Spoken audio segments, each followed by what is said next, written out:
I mean, I was one of those kids. I was prescribed Adderall and then, oh yeah. It's actually, I mean, that's really where my story began with coffee.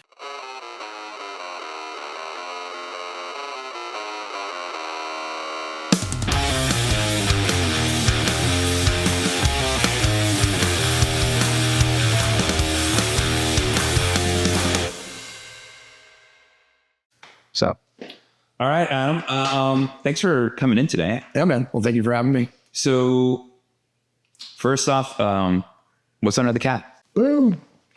It's short. Short. I've kept it pretty short. Yeah. Easy to manage. 2 kids, but and I got so much hair that every time I've tried to grow it out, it just looks like a big football. What is it that you do? It looks like do you just get like? Do you show skin? Do you don't show skin? Do you have like I see some tattoos here on the neck. So I'm assuming, do you have any cool artwork underneath here hiding? No, none hiding. For a little bit, I actually was struggling with some stress, and I had alopecia areata, and I actually had 2 holes in my head right here that grew back. So for a while, I was keeping my fade low, and then my top a little bit longer to kind of let it layer over it, okay. But they actually fully grew back in. Oh, that's awesome. That's actually why my hair is all gray on my face. One day I just woke up and I was like missing patches of hair, and then it grew back gray.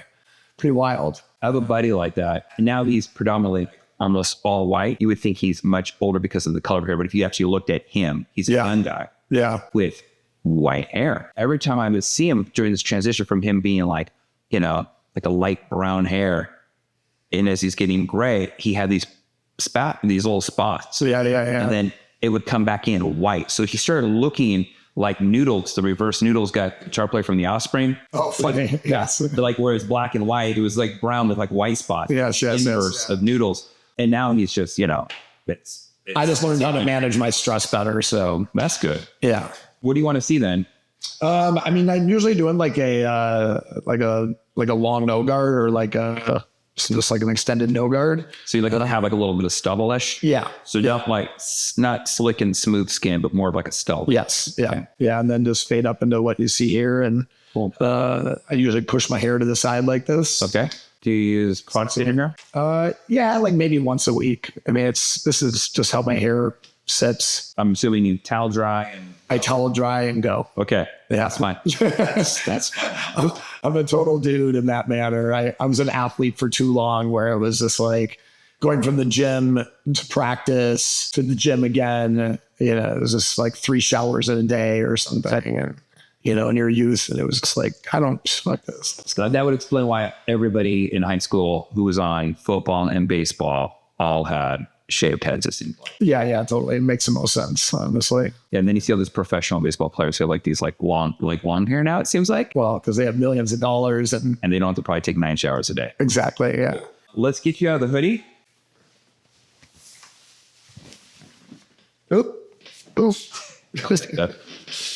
This over here.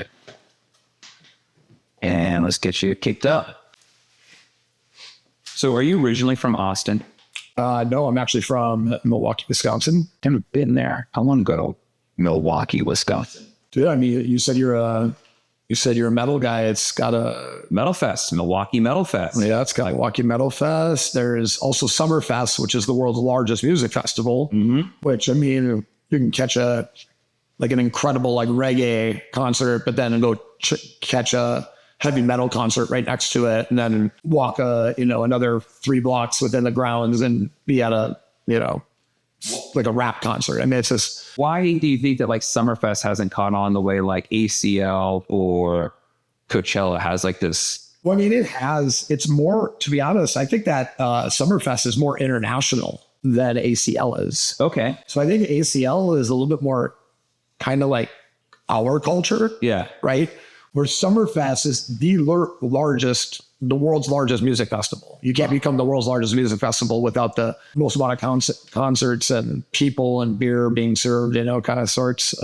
So it fills Milwaukee up. I mean, it's wild. I'm curious how this right on the lakefront. I'm curious how they define the world's largest. Is it attendees or groups playing? I don't know. That's a good question. Because I know Reading and Leeds and Rock in Rio. Rock in Rio, I think, is the largest attended. Yeah, I think this is, from what I think this has the most performances and stages.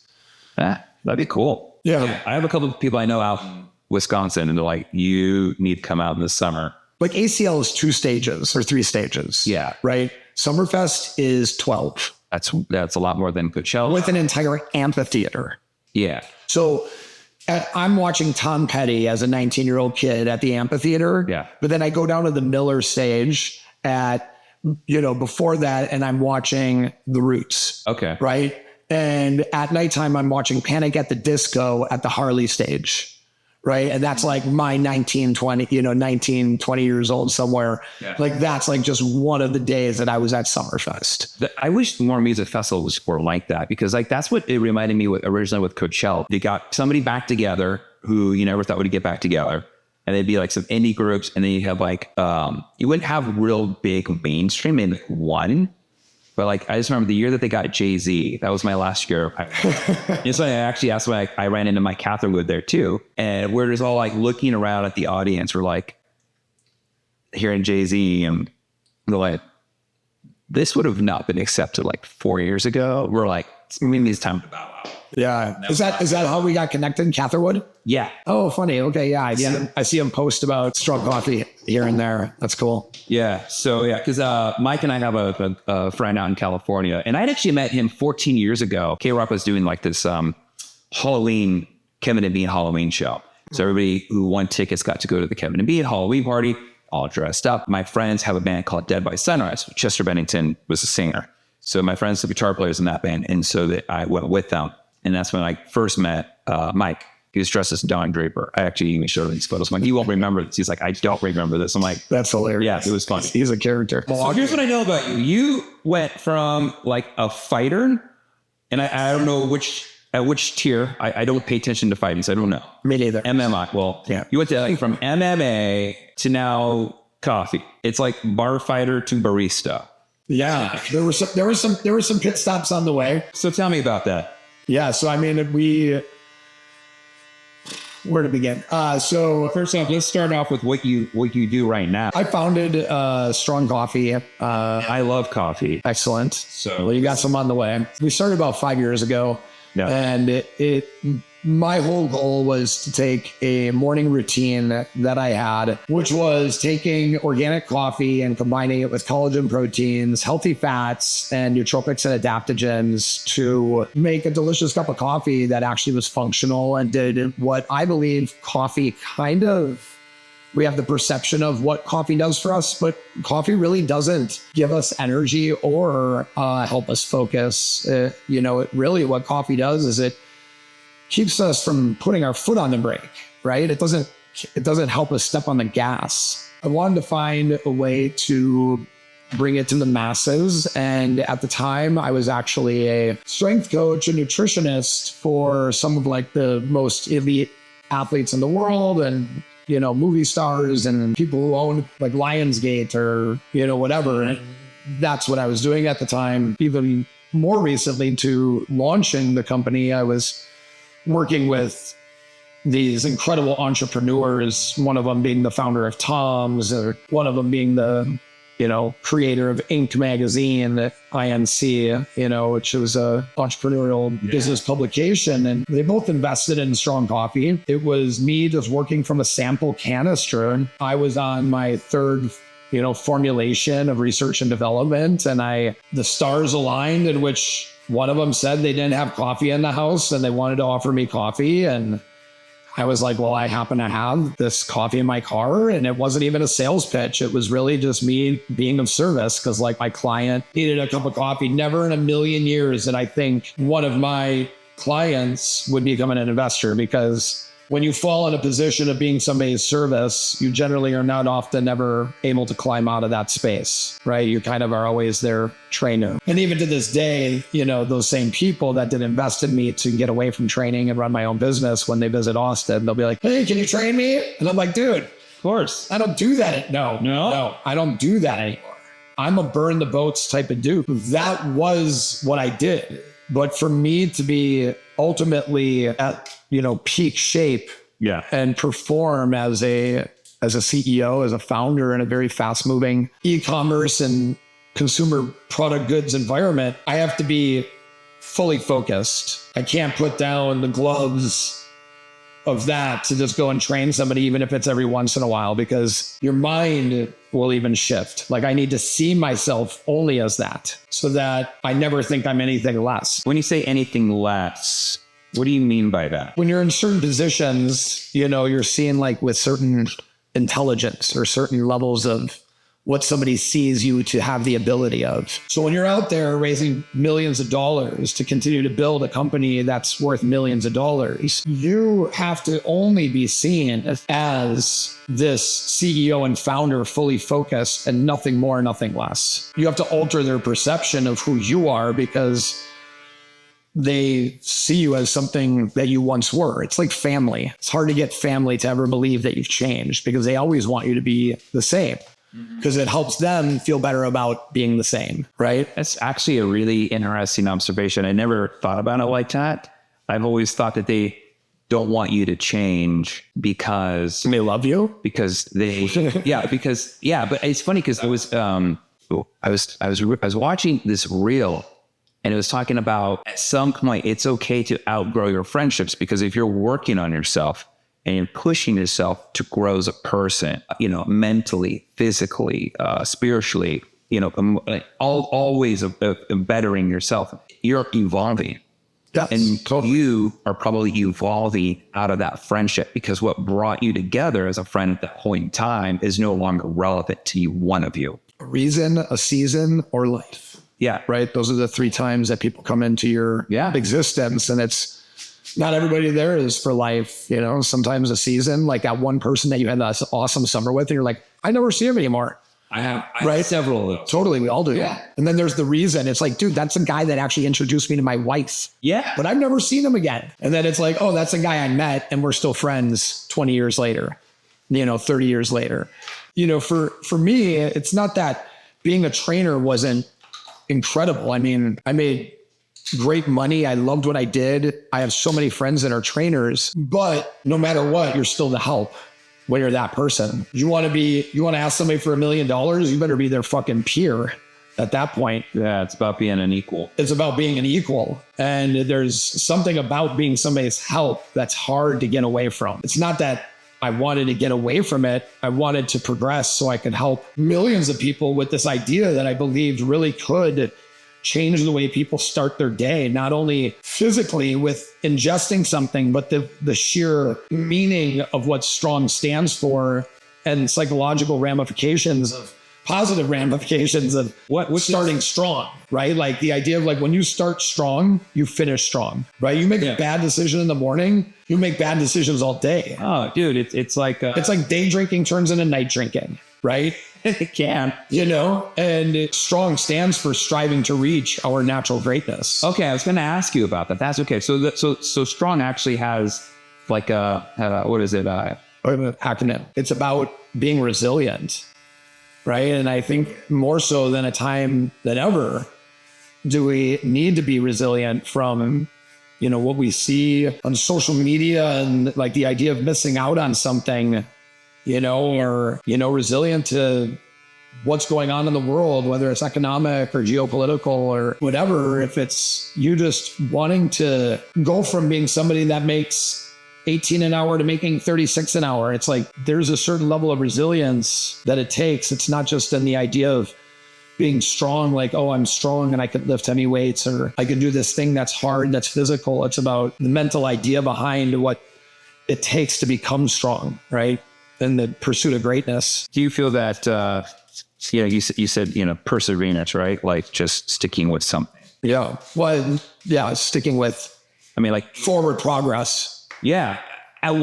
Did you ever have a moment when this is what I'm gathering. It's like you're doing this personal training thing, and in order to move forward, the way a snake grows is it has to shed its skin and it leaves it behind. Yes. And that's what you had to do.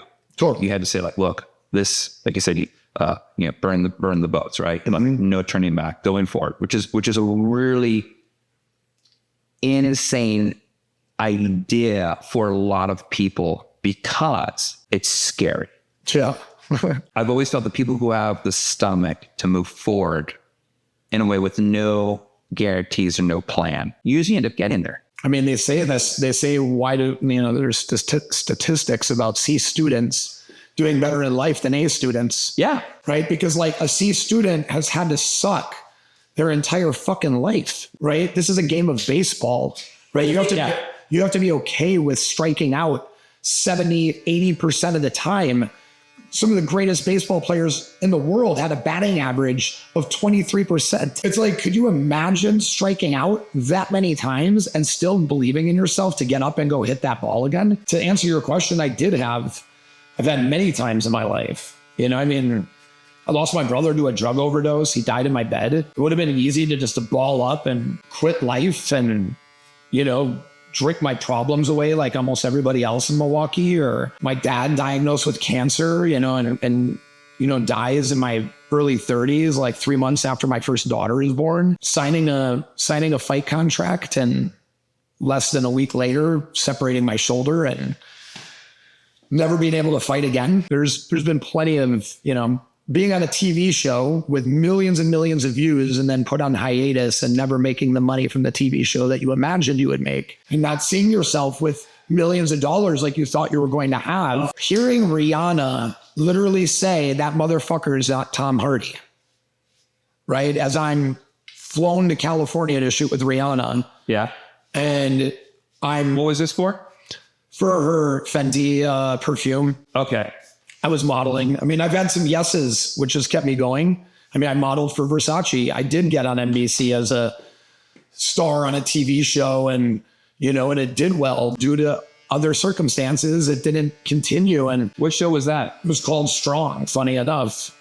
It was about the 10 best trainers in the world paired up with these women to change their lives. And we had to compete side by side with them in physical challenges to keep them in the show. An evolution of where Biggest Loser was. Yes. Yeah. It was actually by the same creators. Okay. But when Biggest Loser lost its airtime, it was at like 1 million viewers. We were at like 5 million. Oh, wow. But Sony and the producers got in an argument. It just didn't pan out. Sylvester Stallone was the main producer of the show, and he got accused of stealing the concept from somebody.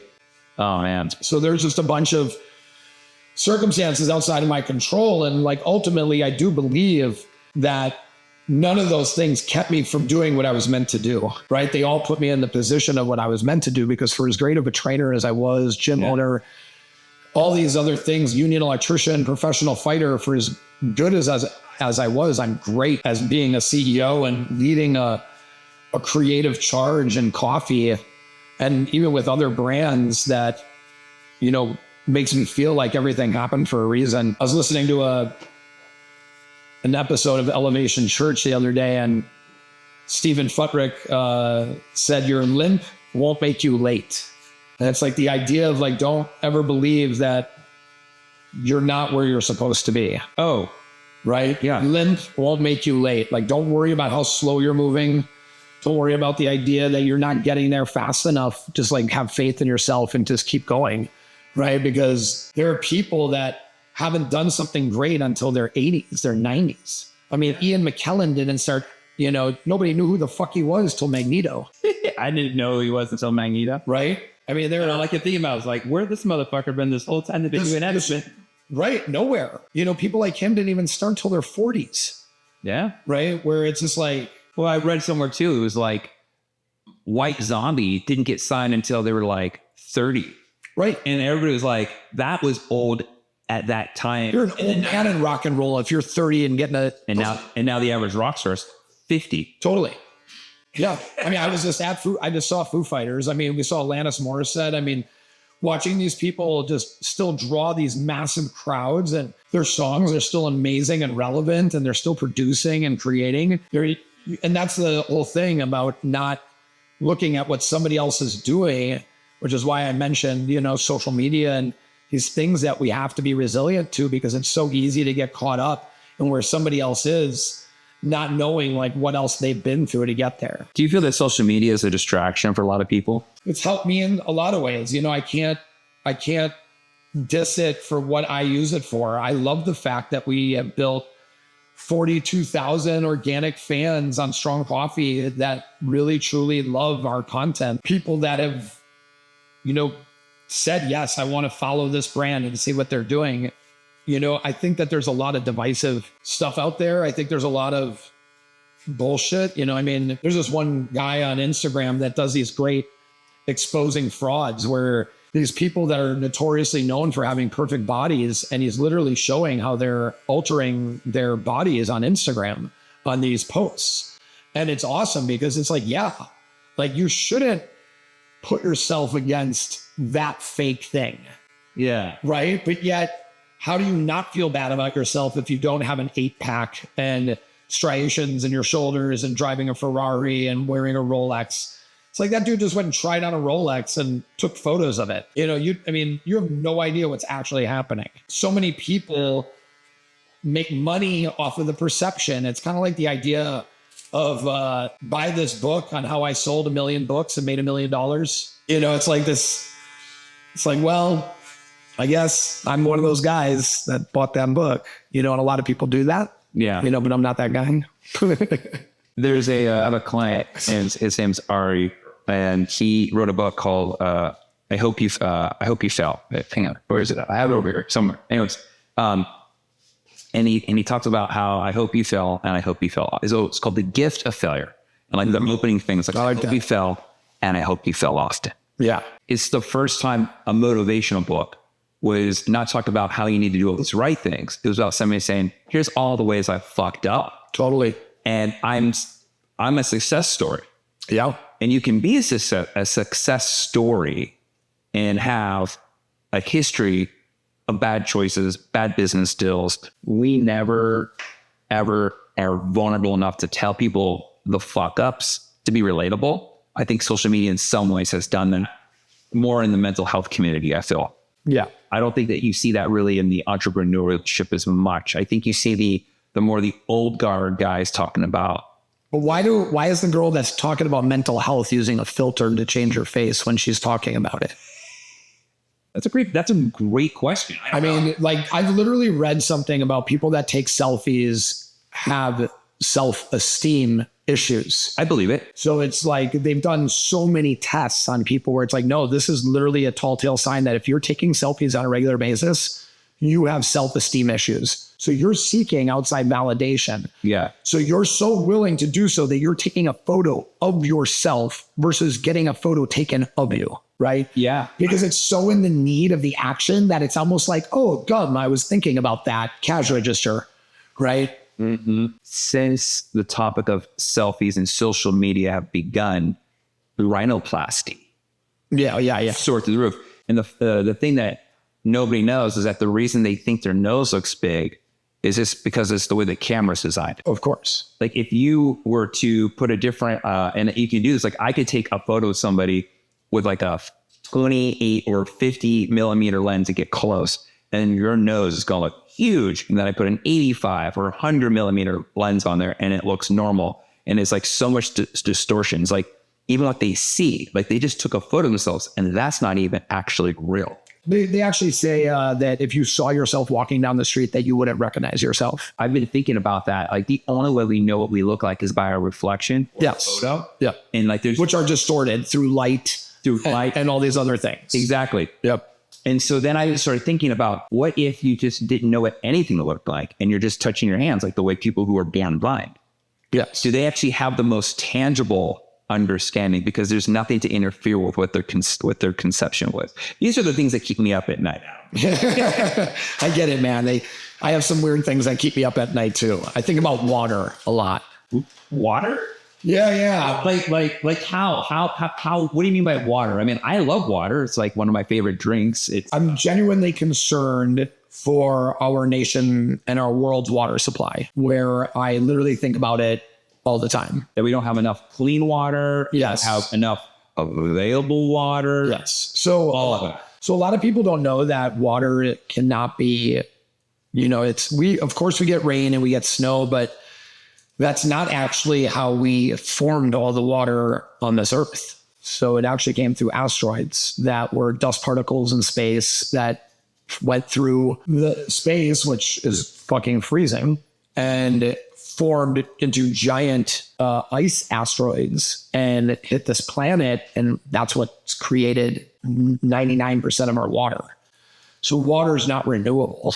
Yeah. Well, what about desalination? Is that so? Desalination obviously is great, but talk about how is somebody in Montana get desalinized water? So they're going to start trucking water, piping water, like all these different things, right? So there's a lot of, and it's costly and it takes more time. There's, the Ugalaga aquifer, which is one of the largest bodies of water that is actually underground, which is the majority of where our water is. It's underground. And thank God, because if it wasn't, it would all be contaminated with lead because of the Industrial Revolution and how we were using lead in our fuel, which is why the first 14 feet of soil in America is loaded with lead, which is why like almost nothing can pass Prop 65 in California because even organic carrots have fucking lead in it. Yeah. And, right. And who's going to go through and like dig 14 feet in the ground? I was going to say, to be safe, 20 feet. Whatever.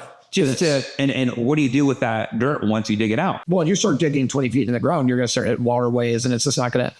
So there's all these, different aspects behind water where I literally am like, oh, do you know that you can collect water from your air conditioner, filter it, and you can get about 10.5 gallons a day? Or you can use a dehumidifier to run water and actually drink that water if it was, put through a filter. So it's like there's like these atmospheric water generation machines that does just that. It literally bothers me that new houses that are being built aren't being built with gray water systems. So my shower water should filter up and go into my toilet. It shouldn't be fresh water. And they're like always right next to each other. So why isn't this a thing?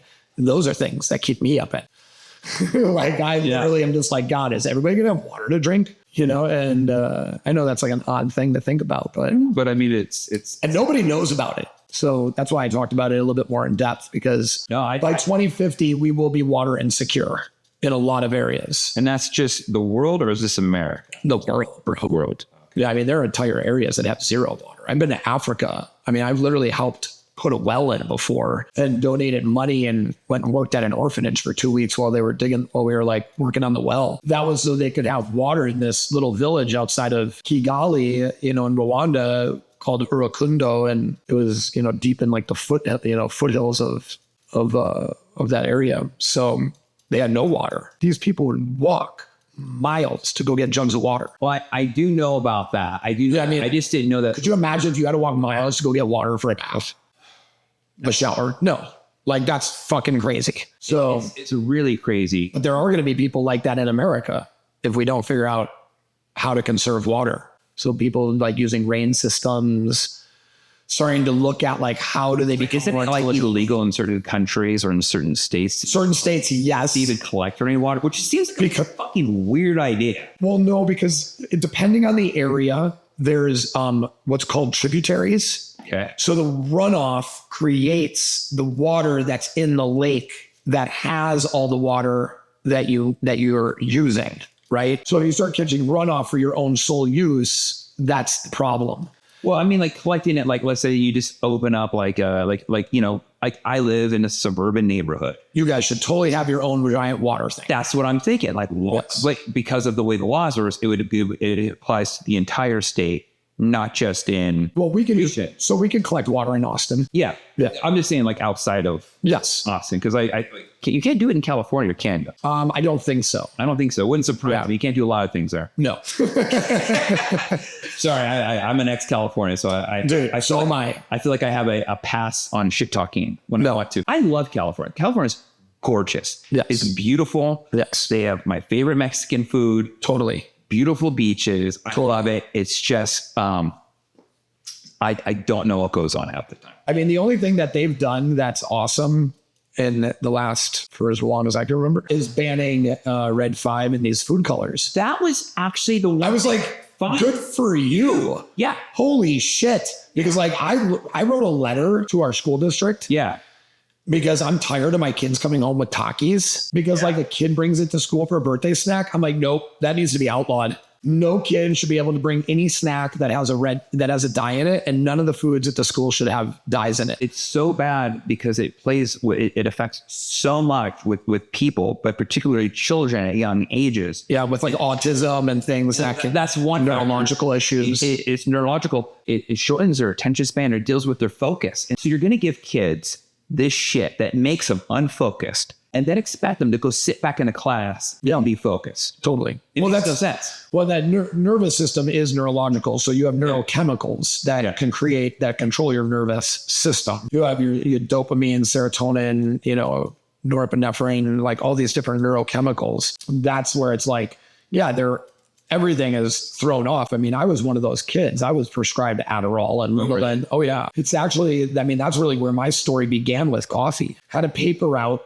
at 13 years old, 12 years old, 4:30 in the morning every day for 4 years. One day, had a cup of coffee, one of those gas station cappuccinos. Yeah. And I noticed that I felt like more dialed in. Yeah. I'm like, caffeine. Well, I'm the same way. And I'm like, okay. So I kind of felt like I took Adderall, but I never took Adderall till I had my breakfast at like 7:30 as a kid that was prescribed it. I didn't like taking it though, because I noticed that it suppressed my hunger. So I was never hungry when I was on it. That's not good. So I stopped taking it and I started, drinking coffee at a young age. I'm like, well, Italians drink coffee at young ages. Like, it must be okay, right? I had a super German grandpa who was like, it's totally fucking fine. Where everybody's like, you're drinking coffee? You're 13 years old. That's ridiculous. And then I read this article in a bodybuilding magazine about putting L-theanine in combination with caffeine. I'm like, well, there's caffeine in coffee, right? So I had my mom buy me these L-theanine capsules at Walgreens, and I started putting L-theanine in my coffee. And L-theanine elevates serotonin and dopamine. Well, if you raise up... Wait, L-theanine? L-theanine, it's an amino acid. So there's another one that sells L-theanine. I think it's the same thing. Same thing. Okay, I pronounce it differently. Yeah. You pronounce it wrong. I pronounce it right. I don't know. I just read it and I give it my best shot. No, it's okay. It's okay. And I've heard it pronounced a million ways. It's L-theanine, and it's popularized in matcha, right? So that's why people drink matcha, and they say, "Oh, I feel great on matcha." Well, it's like, yeah, because it is elevating, these neurochemicals that make you feel good. If you feel good and you have energy, it's much easier to focus, right? Like these, right? Because it shows interest.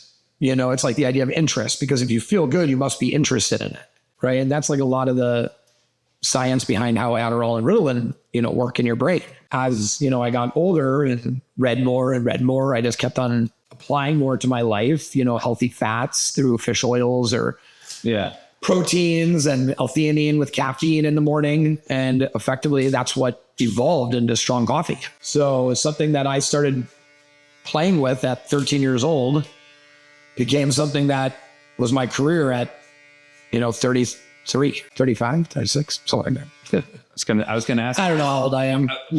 I was thinking because I know there was a generation that was heavily prescribed. I was it. I'm 41. I was taking Ritalin when I was in third grade. It was a fucking joke, and it's all because my parents didn't know how to deal with me. It's called get off your ass and fucking do something with me. These standby, sit down parents, overweight baby boomers that raised us. They're literally the first generation dying before their generation in thousands of years. The baby boomers. Yeah. No. I mean, my grandpa lived to be 95. My dad died at 70. When you start looking at these mortality differences between like generations, it's crazy. Hang on.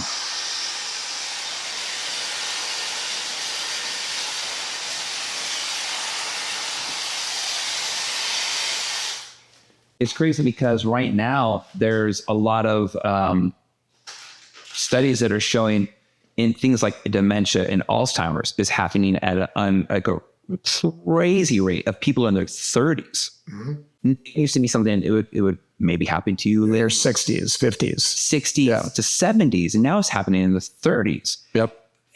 I'm imagining there's probably a lot of environmental factors that are playing in. And I think the largest environmental factor that people don't talk about is food is an environmental factor. It's food and sedentary lifestyles that are actually creating Alzheimer's the way it is. So sitting in front of a desk, having desk jobs. There is a So standing in front of a desk isn't any better? No, you're moving a lot, right? And you're having conversations. You're probably your hands are being challenged to do things that constantly help you with neurological bridging. When we look at a brain, our brain is really good at being efficient, meaning that if we don't use the bridges that we create in our brain, it takes the bridges down. So if we use the bridges, they keep the bridges up, just like any city would. There are ways to build. We have to continue to build bridges, right? And bridge building is neural pathway creation. And that's through constantly challenging yourself, your brain, learning new things, learning new movements, juggling, whatever it is that can challenge neurological development, coordination, and cognitive process. When we look at America, it's like people who are being diagnosed with neurodegenerative diseases are in their, in the 50 percentile, roughly 46 to 52%. Yeah. Depending on what studies you look at, are experiencing neurodegenerative diseases like Alzheimer's, right? Dementia, early onset even, which is even crazier and scarier, right? As you just said. Well, one of the biggest correlating factors that they've seen, they looked at India and they're like, India is like 10%. Well, what's the difference? When you look at a majority of our vegetables that we're ingesting, they're all the same color. Okay. So that's green. So broccoli, cauliflower, Brussels sprouts, all actually come from the mustard seed. So they all have there's no nutrient rainbow of sorts, right? So the amount of polyphenols and these antioxidants that you can get from vegetables are low. 80% of Americans get 76% of their antioxidants from coffee and coffee alone. When you look at coffee, it is loaded with antioxidants, but it increases this neuroprotein called brain-derived neurotropic factors, BDNF for short, by 20%. Walking, healthy eating, all increases this neuroprotein. Well, this neuroprotein is the only thing that they have found that is measurable that would be correlated to dementia and neurodegenerative diseases, because people in India's BDNF is way higher than ours, and our BDNF is way lower. So therefore, our likelihood of a neurodegenerative disease is much higher. And that's because they're walking. When they sit down on a couch, there is no couch. They're sitting in a squat position, right? They work at these markets, they're constantly walking, they're getting their water, things like that. That was something that I was significantly worried about, was neurodegenerative diseases, being somebody who fought professionally, has had multiple concussions. Yeah. Looking at people that are young this is happening to, did a lot of research and found that this extract of the coffee berry itself, so not the coffee bean, it does increase BDNF by about 20% in our brain, which is why people say coffee is good for your brain. Right? It's good for your health. It's good for your liver. It does a lot of good things for you. And we're talking coffee with no sugar. No sugar. Yes. Just the bean. Don't get it twisted, people. We're not going to Starbucks. Coffee. Your pumpkin spice latte is not good. You and your 52 grams of sugar are killing yourself. Right? See, I'm a espresso only black. And that's great, right? There's or French press. But it's funny because people are like, Tab, all that coffee is really bad for you. And I'm like, and what kind of coffee are you drinking? Yeah. And then I go, well, I have to get my sweetener thing. And then they have this, and you look at what they're using for their sweetener. And it's sucrose, fructose. It's all this. Well, fructose is good for you. Well, sucralose, and high corn syrup. That's what I meant. Yes. High fructose corn syrup. High fructose, not, yes. See, I'm pronouncing all of So that's the problem, is they're calling it's fructose because it does come from fructose, but it's not good for you, right? Fructose, there's not a problem with it when it's coming from actual fruit. Your liver literally processes it differently. Going back to the coffee conversation, when you look at the plant coffee, right? The coffee plant itself, it actually comes from the bean comes from a berry, right? A lot of people don't know that. Mm-hmm. So the bean comes from a berry. Well, that berry itself increases that neuroprotein in your brain by almost 200%. Oh, wow. We actually reintroduced the extract of that berry into strong coffee. So it's in every cup of coffee. It's in every cup of strong coffee. That's cool. So my goal is to not only help you focus, but help your brain health by increasing BDNF, which is a measurable neuroprotein that is directly associated to the likelihood of you getting Alzheimer's. And it's I love black coffee, but we also make lattes.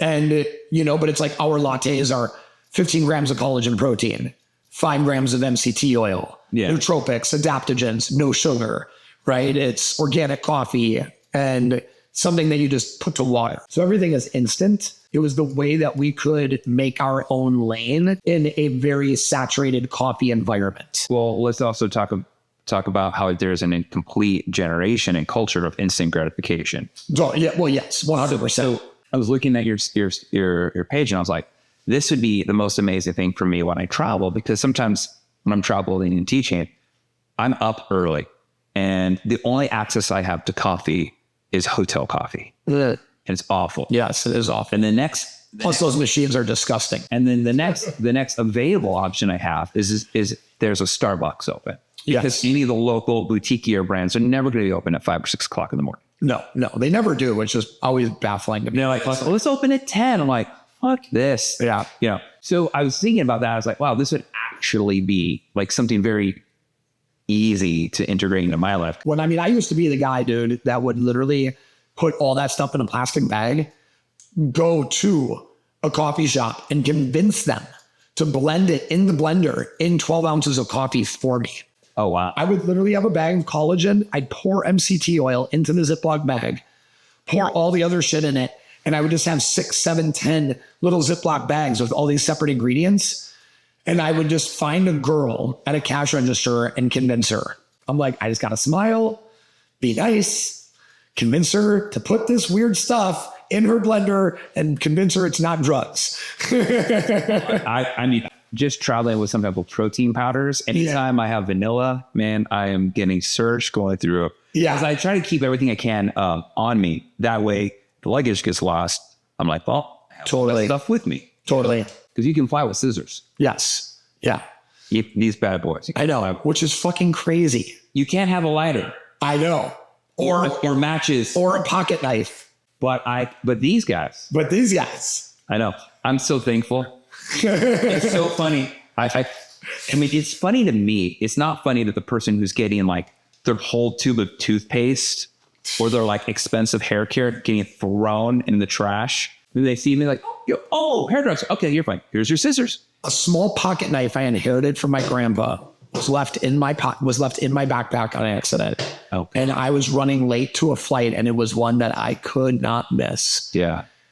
I begged the guy at TSA. I'm like, I will give you $200 to put this in your pocket and to text me it, and I will get it from you when I get back. He's like, I can't. And he's like, so what are you going to do with it? And I'm like, well, I guess you can just throw it in the garbage. And you're going on with these 8-inch scissors. They're not 8 inches. 6 inches. Yeah. Yeah. So 6. The rule is from the pivot to the tip, it can't be longer than 4 inches. Got it. And what will happen and what has happened is I've had really cranky TSA people.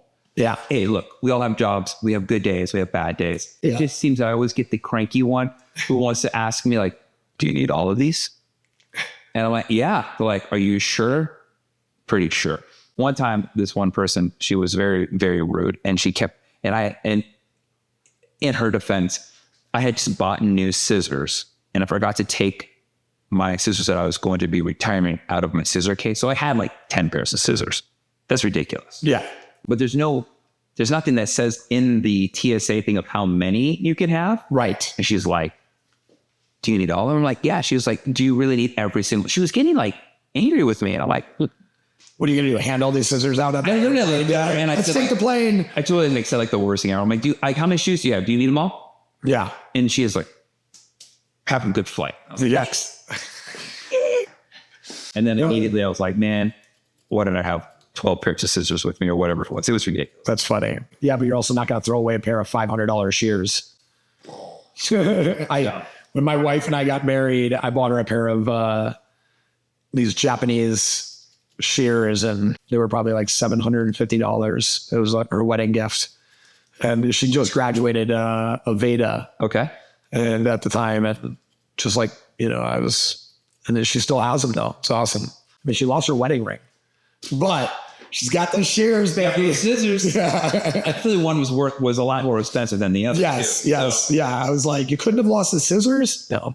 You have these gummies I saw. Yes. Do they taste like coffee? Yeah. Yeah. Coffee and caramel with like a sweetness. My goal was to kind of make it like recreate like a black coffee on ice with a touch of caramel in it. I look at energy drinks and I look at ready to drinks in the coffee sections. And again, I told you, I think about water, right? So where are we getting all this water from that is being put in these things that have expiration dates? So same with almond milk, same with soy milk, oat milk. They're putting water into stuff that has expiration dates. To me, It's wasteful. that seems super wasteful, especially when probably 20 to 30% of their product gets thrown away. I wish they made them smaller than a half gallon. I wish they made them like I don't go through that much of a milk substitute is one thing. Totally. And then if I can get hands on it, is I rather go with raw milk, Which has no water other than the water the cow drank. and I'm like, no, I enjoy the way it tastes. Well, of course, yeah. Hang on real quick, I just know something. I have like 3 gallons of raw milk at the house. Yeah, I have like 3 gallons of raw milk at the house. The whole family drinks raw milk. So we created these pocket coffee, these gummies called drops, for the sheer fact that one of the hardest parts about strong coffee is that there's a barrier to entry. It's called, you have to go home and make it. There's no instant gratification, like truly instant, like at a convenience store where you can open it up and just drink it right there. The gummies was my take on ready to drinks. Like I would rather you buy a can of water and these pack of gummies and chew these gummies real quick and drink that water than you get this product with all these fillers and preservatives and sugars just to get this energy that you so need and desire. So it was just a way to create something that people could take with them and just throw 2 gummies in their mouth and get the equivalent of 1 cup of strong coffee. That's cool. Yeah. People love them. Their moms, they're like, oh my God, I keep a bag in the car. I keep a bag here. I keep a bag, I mean, I drink about anywhere between 16 to 20 shots of coffee a day. Holy shit. So I drink about 2 cups of coffee a day. But our coffee works different. So, right? By the way, and I don't do that at one sip. Yeah, no, I get that. You'd be surprised. Like, what? I'm like, I've probably had right now 8 shots. Yeah. And I don't get this shaky thing. I've never done that. Espresso doesn't really give you the shakes like that because of the oiling. So the amount of oil that's in espresso is much higher than a cup of coffee. Yeah. So the oil slows down the absorption of the caffeine. Mm-hmm. So the caffeine doesn't hit you the same way as coffee does. It's the same amount of caffeine. A little espresso is like 60 milligrams of caffeine, where an 8-ounce cup of coffee is 60 milligrams of caffeine, roughly. So it depends on who's roasting, who's brewing. It can fluctuate pretty severely, but especially if it's a light roast, medium roast. Right, exactly. Roast, yeah. Right. It's also like, how many scoops of coffee do you put in that? 1 cup of coffee. Yeah, 1 cup of coffee. I mean, you can make a French press pretty fucking strong. I have. Yeah. It takes me about like 5 or 6 scoops. And you feel cracked out though when you drink something like that a little bit. When you drink a French press that you put too much coffee in versus like 6 espressos. Yeah, 6 espressos. I'm good. 4 or 5 hours go by. I'm like, I want another 2 or 3. Yep. 4 or 5 hours will go by. I'll have like another 2. And that's like my average. Yeah. We used to have an instant espresso that we had these different delicious like nut oils. We had macadamia and cashew oil in them, CBD. It was called Midnight Oil. That's actually really cool. And it was delicious. People to this day, I mean, we haven't sold it for 4 years. People to this day still ask for it. It was something that we had to stop selling because the logistics behind selling anything with CBD was just a nightmare. They were shutting down websites. Even with the Farm Act? Yeah, so now it's gotten a little different, but I haven't looked into the laws. But last time I checked, you still can't run ads on Facebook and Instagram with anything that has CBD in it that's ingestible. So you can promote a topical, but you can't promote an ingestible. That was really hard for us because we had a really good product, but we just couldn't take the risk of getting our ads shut down or like our website shut down. So we kind of stopped doing it, but I did enjoy that coffee a lot. It was awesome making like a little strong coffee espresso. Sounds delicious. Yeah, it was. It had this like little bit of nuttiness, but it was, a nice hearty oil that you felt like in your mouth, like it had a great mouthfeel. I'm like realizing this as I've been cutting your hair. It has nothing to do with coffee. Is I noticed that like fighters usually have ear issues. Cauliflower ear? Yeah. I've never worked on anyone who has that. And Congratulations. Well, I realized Super stiff. yes, It's hard to move. I did not know that. The good news is you don't have to be nice. You can just kind of. So the ears don't really hurt when you do this anyways. Yeah. But I'm like, man, I've never, because dude, I usually deal with like guys in rock bands or whatever, you know? So like the world of MMA and fighting is so far removed. The closest I got was back in California. It's like the year 2000. So like 23 years ago. Yeah. I'm like right out of high school. One of my high school friends' family owned a gym that did a lot of training for UFC fighters and like King of the Cage fights and all that. No. They said I was a KOC fighter. so you know the story. So the King of the Cage fights were all out in the Inland Empire on these Indian grounds, out in like Hemet area, something like that. They said, "Would you come and take photos of our fighters fighting?" And I'm like, "I've never done this." I'm like, "Okay, like we'll give you like $100 and just give us, you know, the rolls of film." Fine. There was this guy on the bus, and he was a really nice guy, sweet guy. Had a chain, went by the name Rampage. Yeah. That's like the only interaction I've ever had. Quentin Rampage Jackson. Yeah. Yeah. So cool. Years later, I see he's like running from the cops in like a SUV or something like that. And I was like, He had his heyday though, man. He was a world champ for years. He was in the 18 movie. he was just so cool. Yeah. He was just such a cool dude. That is the closest I've ever gotten to fighting. And I thought it was really neat. It's very rare to see a black dude with cauliflower ear. It's almost like never almost happens. I don't know why, but I was going to say it's like my perception of going to one of these fights, because I've never been, ever watched any of it, is in my head, it's Van Damme's Bloodsport. Like that's what I was anticipating. I was like, oh, man. And then like, there's like, I got some blood on my camera. I thought that was kind of cool. I was trying to take photos with it, you know, and that just didn't look good. Yeah, it was something I was talking to my buddy. I'm like, dude, why don't you have cauliflower ear? He's like, man, we don't really get it the way that Everybody explained it. Yeah, it's keloid is like how scars work. So we keloid in, they keloid out. So that's why when you see like a scar, they'll have like, it's kind of like raised, and ours is just like inward. Okay. So their scar tissue reacts differently in their ear. And I was like, whoa. Is that because of the melanin and the pigmentation of the skin? I wasn't 100% sure if it was melanin related, but I imagined so. Because I know my wife is darker than me. She's Puerto Rican. Yeah. And I know she will show her stars will be more visible if there's one. Does it like, but can you feel it? Is it like raised? I don't know. At the end of my career, it was me and one other white dude, an entire team of 40 guys. Yeah. And down in Long Beach, we were training with Antonio McKee. It was like, you know, a bunch of Samoans, Mexican guys, black dudes. Like, it was really an awesome, you know, diversity of individuals. But it was like me and Brett were the only ones with fucked up cauliflower ear. And it was like, what the fuck? Like, why aren't all your ears fucked up? You know, it was pretty funny. But yeah, I mean, funny enough, my ears actually were a major reason why I got, you know, a Versace campaign. I was going to ask you about that because I'm like, cauliflower ears and modeling do not seem like likely. Yeah. It's like when you see models and they have a massive gap in their teeth, yeah, which I think is fine. I'm totally fine. But for years, I've never seen that. Yes. And then there's beauty in imperfections. Completely agree. So that's kind of the new age of like modeling. There's beauty in imperfections. Mm-hmm. Heroin Chic went out. So they wanted guys that were jacked, but not too jacked, that were tattooed, and that looked like they could actually beat somebody's ass. They wanted everyone to look like Cristiano Ronaldo with sleeves. Basically. Okay. Right. And that's like what models, you know, started looking like, where it was like, oh, but there weren't a lot of those guys. So I was kind of early in being a pretty tattooed dude with blue eyes and muscles, you know, and green eyes and muscles. And yeah, they're blue as hell right now. Oh, they tend to change color with what I'm wearing. You know, getting a photo shoot lined up, it was wild how fast it was. It was like, I showed up to this agent and he's like, this is Hollywood, this is WWF. So I had to lose 30 pounds. I was like too big.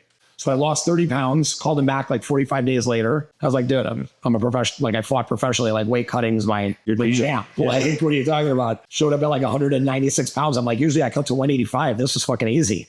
Yeah. Right? From like 220 to 196. And it was like, it's a miracle. So I flew to New York, shot with some people, and they shot me in like very edgy ways. It was like big billows of pot smoke coming out of my mouth with like my pointing to my cauliflower ear, and I was like, and it just went viral. I got to do some cool like runway stuff.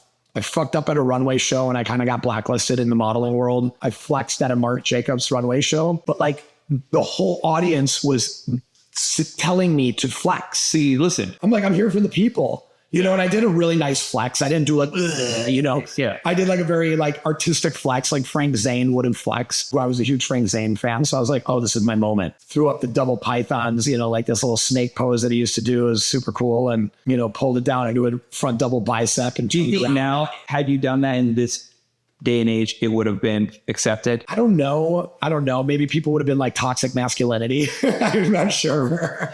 Everything, man. Mike, he said he said the word Guido. I was like, whoa, can we still say that? And he's like, can we just be happy with the things we can say? Well, I mean, there was So I mean, they wanted it.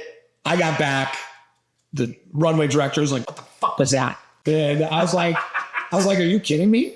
I was like, 1, you're not paying me to be here. 2, did you hear the crowd? They literally were asking me and then cheered when I did it. They weren't cheering for the show. Yeah. I'm like, they were cheering when I flexed. 5 minutes later, he comes up to me. He's like, Mayor Giuliani and these 2 girls want to take a photo with you. And I was like, do you want me to flex or not? That's great. It's just a fucking joke because I'm like, I wasn't going to flex in a photo. So I take these photos with them. And then 5 minutes later, he asked to come up to me and goes, Rose McGowan wants you to be on stage with her. This whole flexing thing has really paid off, I guess. Get on stage with Rose McGowan. And that was my last runway show. And then What year was this? like 2013, my name kind of went silent in modeling for almost 2 years. And I get a call that Versace wants to use me, and they're doing this whole thing where they want guys that are fighters and to do this campaign with Gigi Hadid. And I was like, I don't even know who the fuck she is. I'm like, sounds cool. How much does it pay? I didn't know who she was until like 6 months ago. Yeah. So they're like, they looked at me like I was the dumbest person. Yeah. Dude, when I got there, I still asked the guys, I was like, so who is this Gigi Hadid girl? And all the other guys were professional models. Yeah. And they're like, are you fucking retarded? Like the way they were talking to me like that. They're like, I mean, they literally said that to me. And I'm like, no. Like, what do you. They're like, dude, she's like one of the biggest models in the world. I was like, cool, man. And I was pretty sure I was stoned, and I was like, yeah, okay, cool. So I was only supposed to be there for a day. Well, 2 days, they loved me so much. So they kept me for 6. So I did the whole shoot. I was just kind of like sitting alone because I was talking to my wife and kids. Uh-huh. And Donatella Versace comes up and sits next to me, starts talking to me. And she's like, oh, you have kids, And I'm like, yeah. She's like, show me a picture. And I had this picture of me and my daughter, and I was holding my daughter. She was standing in my hand like this, and she was like balancing. And she was like, oh my God, that's amazing. Does she do that all the time? And I'm like, yep. So she was like, how would you and her like to be the face of Versace Kids? And I was like, well, I leave for filming a TV show for a couple of months, when I get back. So it would have to wait like 3 months. And she was like, perfect. Me and my daughter then got to model for Versace. Well, that's cool. Together, and we were the face of Versace Kids. And now I'm going to have to like look those photos up. Yeah, they're incredible, dude. She was 4 years old, modeling like 6-year-old girls' clothing. They technically couldn't have her model, so they had to say that I was the model. Okay. Because of like child laws. Oh. Because we shot for like 6 hours. And she was like hanging out with her dad. I was like, she's just hanging out with her dad. Yeah, modeling, they're just dressing her up. Yeah, dressing her up. They had to like put like multiple pins on her clothing because all the clothing was too big for her. That's funny. Because she was 4 years old. I mean, she was a tall 4-year-old. They had to like double up her like waistband on like the skirts and stuff. But it was great, man. I have to do that sometimes with our boys. Our boys are beanballs. Oh, okay. We know like it's like you buy the pants and the length is fitting. Yes. The waist is. Do you get the pants with the little belts? Yes. Yeah. Those are great, dude. Those are great. Yeah. Well, still, it's just so funny because like we're like pulling that thing all the way. One totally. My youngest is like the tiniest in the waist. We'll see if he fills out or not. Pour some protein on. I think the average waistline in America is like 36. Yeah, I mean, I remember it's probably taking kids into account, which is hooked up, I would imagine it's taking 18. Yeah. 18 to, 50. Because I'm at 30. Yeah. And so I already know like these guys are not gonna. I'm the same waist that I was in high school. I'm still a 30, 31. Yeah. Yeah. I'm actually a little smaller than I was in high school. Maybe. I don't know. I didn't pay attention too much, actually. You may have just bought your pants bigger. That's probably true. Now we're all wearing pants that we said we never would wear. Like, why are those pants so tight? At one point, I was looking for that, but they didn't really have them unless you went to like the punk rock stores. Right. So you were.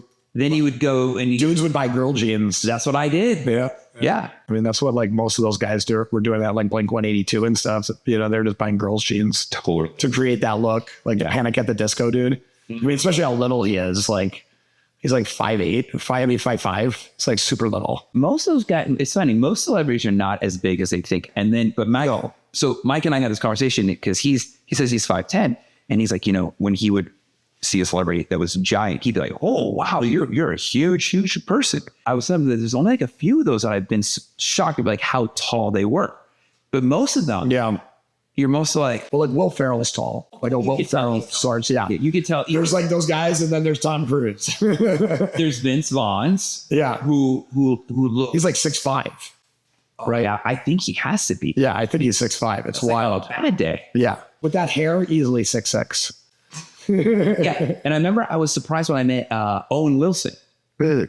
I was surprised that I thought he would be like a average height. Yep. I was surprised he felt like he was over 6 feet. Yeah, he's a little over 6 feet. I met his brother Luke. Served him coffee. I gave him a bag of coffee, and it looked like he was gonna go stand in line at Erewhon, and he just like walks right out the door with it. I was like sampling coffee at Erewhon. I was like, oh, he's like, where do I find that stuff? I was like, right here. And he's like, oh, cool. And he just like walks out the door with it. Takes it. I was like, did Luke Wilson just steal coffee from Erewhon? Yeah. I'm like, that's fucking hilarious. He just walks right out the door. Jake Gyllenhaal. He's like a normal heighted guy. I felt like I literally when I met him, I was like, oh, we're the same. He's like 5'10", 5'10", 5'11", like not like when they remember it was like us. We go like the 6'1". Like he's not 6'1". Maybe in those shoes for that role, he's 6'1". Yeah. But I could have been wrong. He's also probably only like 175 pounds. He's not that He's heavy. bigger. I think he is. I met him like right after the Jarhead movie had come out. So I think he still was a little bulkier. He was going through that like Southpaw. Well, he also did Southpaw. He did Southpaw. He did a couple movies where he had to put on weight to I think, I don't know for sure, but I felt like he was trying to take his career in a more of like, let's test out the action role thing. Well, I think post Spider-Man, it made the most sense for him. He was a Spider-Man? Yeah, he played a Mysterio. Oh, yeah. I am Spider-Man Homecoming, I think it was. That's right. I've not been a fan of the last couple MCU movies. So well, I heard this Captain Marvel or the Marvel just is awful. I heard they shit the bed. Yeah, it's like, they did 47 million in the box office, and it's just getting awful reviews. With that little silver streak in the front's prominent. That's cool, man. It's interesting, as less gray hair, it looks like it's coming in though on the top at the same time. I kind of went to a very stressful point. I felt like I was grayer before than I am now. They do talk, some people do believe that you can reverse gray in the hair. Ingesting copper. That's what I've heard. Yep. And that we just don't get enough copper in our diet. Totally. Like we don't get enough particular types of sulfur in our diet. Yep. It's really great for hair growth. Yep. The people who have told me about the copper are also the same individuals who are also talk about the benefits of raw milk with. Yeah, so raw food people talk about copper a lot. Yeah. I just remember the raw milk, like a lot of people believe, and I don't know the data on this. I know somebody's going to say, oh, it's not true. When you process the milk through pasteurization, you lose a lot of natural enzymes. Oh, you lose them all. And they're all dead. Yeah. And that the calcium doesn't affect your teeth the way it would be when it's raw. And so it helps replenish your teeth. Yeah. I think that raw milk, I'm not really sure about the teeth thing, but I do know that it's better for your gut because of the bacteria that's in it. Yeah. It's good for you. So that's like really the main thing. Our gut is an indicator of our health throughout the rest of our body. That if your gut becomes healthier, your teeth will become healthier. Yeah. Right. What's interesting is that ingesting too much calcium, because we actually do have a lot of calcium that's in our water, which is why it gets calcified. Like when you look at your water faucets, can actually build up in your arteries and actually cause heart disease. which is pretty fucking scary. Well, I also know I have a friend, when he gets too much calcium in his diet, he actually gets kidney stones. Oh yeah, So he has to be very careful about protein intake and calcium, and actually how much vegetables he takes, because the ones that are higher, the one that have all the other nutrient dense food also have a lot of calcium. Yeah, and he's also probably dehydrated, which doesn't help his scenario. Well, I don't know all that. I just know the calcium is the thing that puts him in dire straits. Kidney stones they're a contributor to it is dehydration, and 76% of Americans are dehydrated because we're not ingesting minerals and electrolytes. Mm-hmm. Even without electrolytes, just trace minerals, we're not getting. Because like the water that we drink is purified water that's reverse osmosis, if it's in a bottle or something, or you have a water filter and you're not putting minerals back in your water. There's all these different issues of why people are having more health issues today than ever before. Put chlorine and ammonia in all the water in Austin. In our house, we have a whole house filter that removes all that. And then on top of that, we have another filtration system to put all the good stuff back into the water. Totally. Yep. So when that's kind of your faucets for filling in your sink, kind of like, yeah. Yeah. So the calcium buildup that happens in our house on faucets is like zero. Go in this house it actually removes itself once you put that filter. It'll start blowing the calcium out that was in the pipes, which is great. If Austin gets a boil water notice, yes, the system, well, we got it because my dad sometimes gets a little bit down doomsday prepper alley, and he's like, I get it, man. He's like, this is the one that you will not have to boil water if there was a contamination during that snowpocalypse when everybody was boiling water. One of our neighbors was like, oh, I forgot I drank in, had diarrhea, and I was throwing up. Yeah. And I'm like, we were fine the entire time. Totally. Yeah, we did the same thing. It was like our first big house purchase. Yes. Outside of the house, I was like, I'm getting a badass water system. Yeah. And everyone's like, that level? I'm like, absolutely. Man. Yeah. That level for sure. It's like, hey, if you spend $70,000 on a car and you can't spend $6,000 to $10,000 on a water system on your house, it's like you're fucking up. And people are like, oh, it's a water soften. I'm like, no. Yeah, it's not a water. I mean, it does. It does do that, but that's not the goal. Yeah, totally. Yeah, no, we're a little bit like that as well. Yeah, you've got multiple tanks. It's like reverse osmosis under the sink, Yeah, running lines to the fridge and the water tapper. You don't want to put those minerals into like faucet water. Like you don't want to waste that shit there. So it's important how it gets set up. But yeah, it is a necessity. I mean, I think everybody should be more conscious of the water that they're drinking. I mean, I'm getting to a point where I don't want to drink the water that they're serving to me at restaurants. I'm going to start meeting the guy with the 1 gallon Yeti where I'm just like, I bring my own water. Well, the thing is, like when I travel for work, I'm like, I'm paranoid about the water. Totally. Even those water filters. They make a suitcase system. A suitcase? My buddy literally has this suitcase that's this big. Okay. That has the 4 tubes in the suitcase. Okay. When you get to the hotel, you literally tap it into the faucet. Okay. Top, and now you have fully filtered water that you travel with. He travels with his own water filter system. I'd be in a mini suitcase. I don't want to know what that is now. It's amazing. I'll get you the name of it. That sounds phenomenal. Yeah. Have you ever seen water hydrogen machines? No. So that's something that, again, I'm serious about water. So I'm like, is this your next venture, like water? I have actually looked at it. Yes, I've thought about getting into these atmospheric water generation machines. Yeah.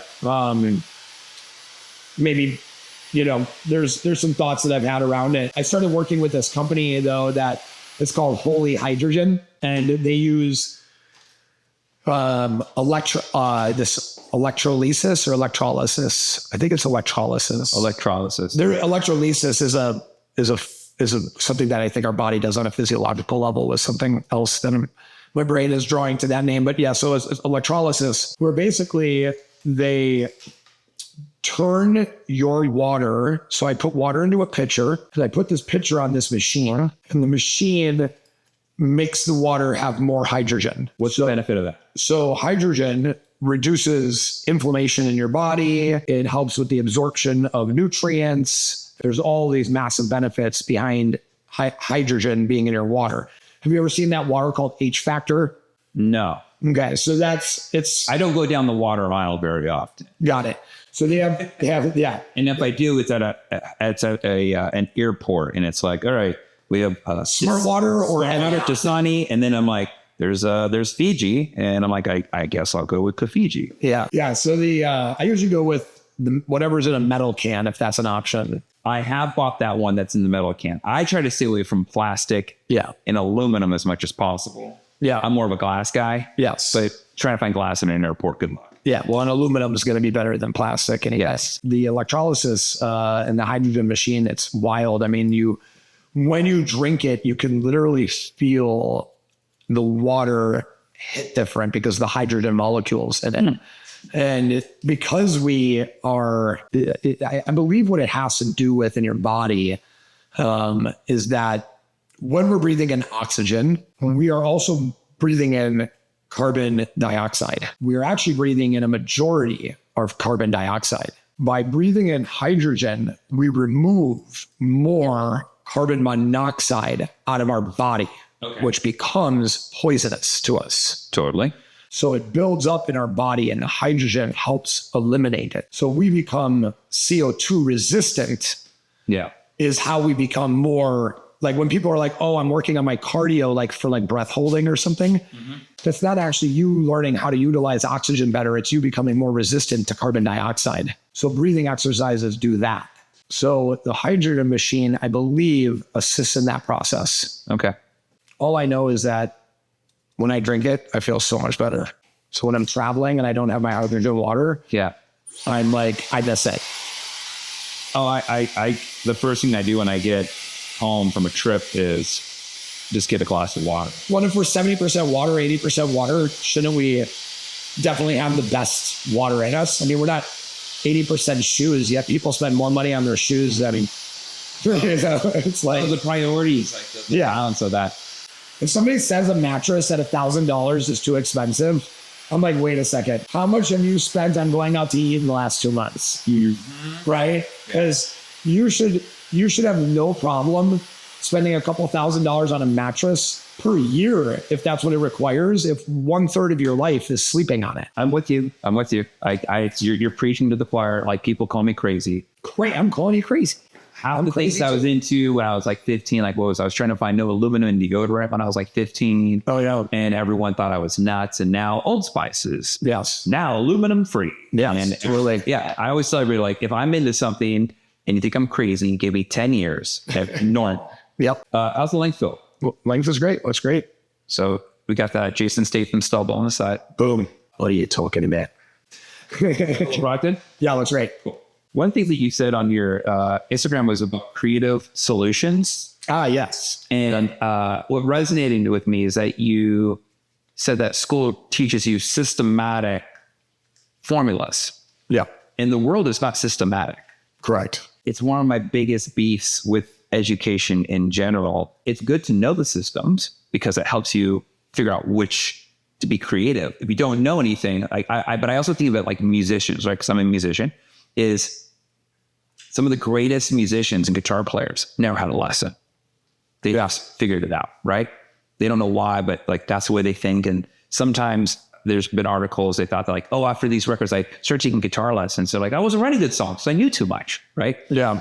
But then on the other side, I'm like, you did fighting. There's particular moves that work. Right? Yeah. Well, I mean, that's what they say. It seems like it from a viewing point of view. Like, totally. Yeah. Hey, you get somebody in that leg lock, that arm bar or whatever, like it's going to produce a result. Right. How did you come to that like point of view of that the school only really, or schooling in the world most likely just teaches you to be systematic? What I meant by like, that's what they say when you're like, oh, well, like certain moves work. Well, it's like, yeah, but there's a million ways to get there. Okay. Right. It's like, yes, there is a certain move that works, but there was a million ways that that person fell into that position to create that ankle lock. And you could either do it super systematically by only knowing 3 paths. And it's like, these are the 3 paths that always work. Or you could be somebody that knows 1,000 ways to get there, right? And that's somebody like a 10th planet jujitsu guy, right? Like we're just talking about fighting. 10th planet jujitsu guys have all these crazy like ways on how to get to that ankle lock, where regular jujitsu guys are like, this is how I get to that ankle lock, and this is the only way, or there's like these two ways. When I look at like school, I mean, so much of it was built around the Industrial Revolution and creating the employee mindset, right? I mean, that's what Rothfelder talked about.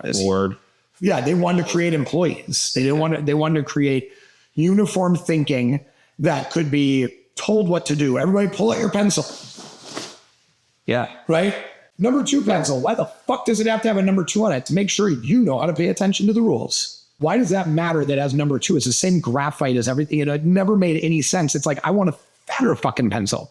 I don't need this little skinny thing. And now they like kids use fat pencils. The only time I became a good student is when I taught myself how to memorize things that I never actually was learning. And they're like, oh, I get A's then. But ultimately, creativity is the greatest commodity of intelligence. If it was pure genius, we would have already solved the world's problems. But it is not pure genius. The problems of the world will be solved with creative people.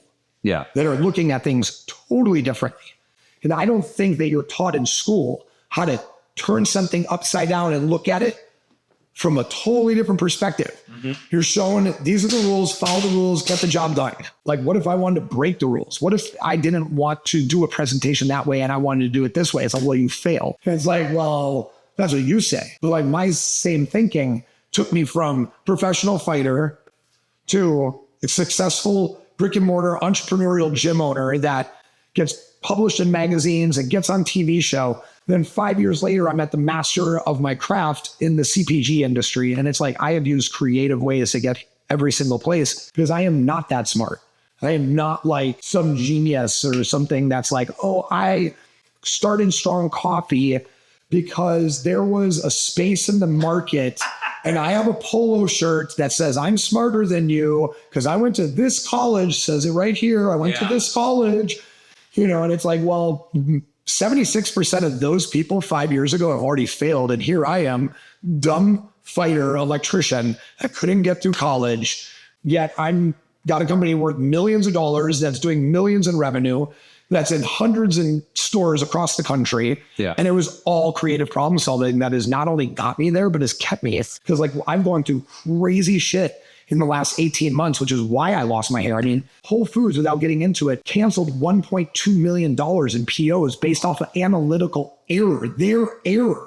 And yet they cancel legally binding contracts and leave me $700,000 in debt with millions of dollars worth of product that I would literally have to double my revenue with no money because they took all my money, basically, get rid of debt, double revenue to go through all this product. And I did it. Where other people were like, there's no fucking way that this is going to happen. Yeah. Here I am now, doubled revenue, no debt, keep going, keep moving. Like it's the resilience and it's creativity. It's what I build off of. And, and the whole reason why I started talking about this stuff online more now is because I have had so much pain to go through this lesson, to learn these things, that I'm helping other people now launch businesses or creative problem solve a logical situation. Yeah.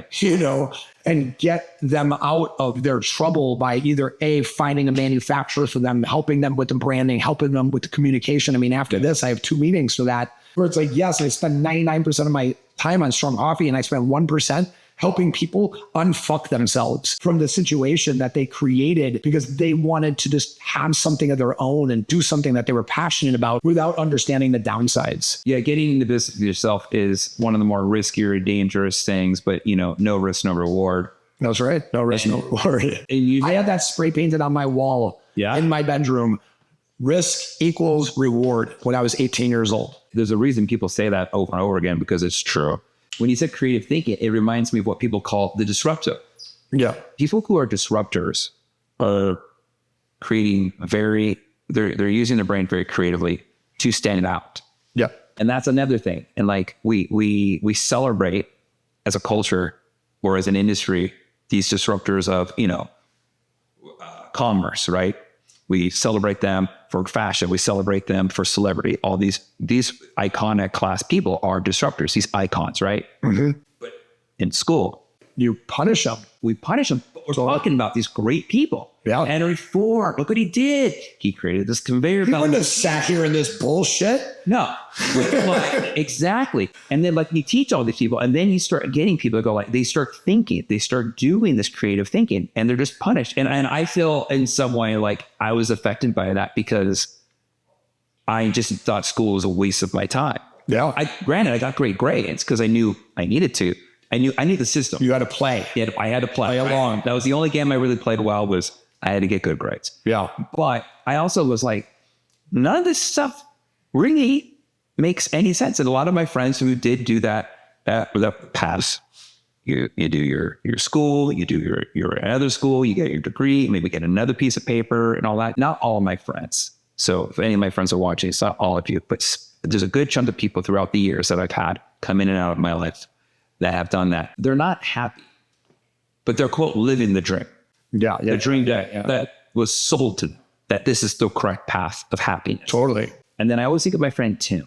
Well, that dream was created by baby boomers so that they could have social security to live off of our asses while they could pop pills and take care of themselves. Yeah. Right. So it's like, no, we're taking care of you, and you guys can't even take care of yourself, most of you, because of your health and the condition of your spending and never saving money. I've been starting to see a lot of news articles about baby boomer generation, which is I've just read the headline. To the financial economics behind the entire 44 to 70, 50, 56, 60, whatever the fuck it was, is pretty messed up. How did they buy houses for $8,000? Yeah. You know, Totally. like, But then I look at my friend Tim, who went from graduating high school, went to Cal Poly in SLO, right? San Luis Obispo, worked for Deloitte, did the consulting thing. Yep. I think him getting laid off in like that 2008 era was one of the biggest gifts. totally. Because what he realized is he has this really good brain for consulting, understanding business. He understands what works and doesn't work, but he's way too cool to be the stiff in the suit in the cube. Me too. Yeah. And, I get it. and what does he do? Every time I see him, he's another part of the room with a laptop. And he just found a way to get involved in different companies. He found things he was passionate about, and he applied his genius to those companies and got like a portion. Like, hey, I'll take a piece of the company to help you. Don't have to pay me the salary. He does all these cool little things.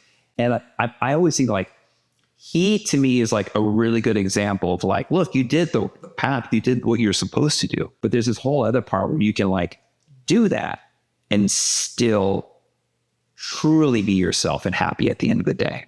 Yeah. So when I heard this creative thing about creative thinking and doing all this, I was like, this needs to be a topic that gets talked more about and encouraged. And I just hope that the school system for our kids' age, because you have two kids. I have a 10 and a 9-year-old. Yeah, and so they're further along. I have 4 and 6. It says Two girls. Yeah. I find it funny that everybody on social media, it's like you see the mothers go, mom, is a boy mom, and then you see dads say girl dad. You never see guys that say boy dad. Yeah. It's like, hey, I'm a girl dad. Oh, I'm a boy mom. I feel like if it's a boy dad, you know, because they're fucking showing their boy all the time. Yeah. Because it's very like, hey, look at us. Yeah, we're doing it. It's funny. Like, you just never see that in like the bio of like somebody else on social media. Like it's like boy mom. The whole creativity thing. I started a consulting firm called 60th and Upham, which it's the street I grew up on. I call it like the intersection of logic and creativity. Yeah. So like that's like what we're doing at 60th and Upham is like helping people creatively solve a problem that couldn't logically be solved, but is logical once You figure it out. created. You know, it's like, why didn't we think of that? That's awesome. I'm looking forward to trying your stuff. Yeah, man, me too. And it was cool talking to you. Thank you for the haircut. Looks great. Problem, man. Styling. Well, thank you. And anything else you want to say? Nope. That's it. I mean, if you guys want to know, you can check me out at Von Rothfelder or at Strong Coffee Company and strongcoffeecompany.com. All right, man. Awesome. Adios. Later.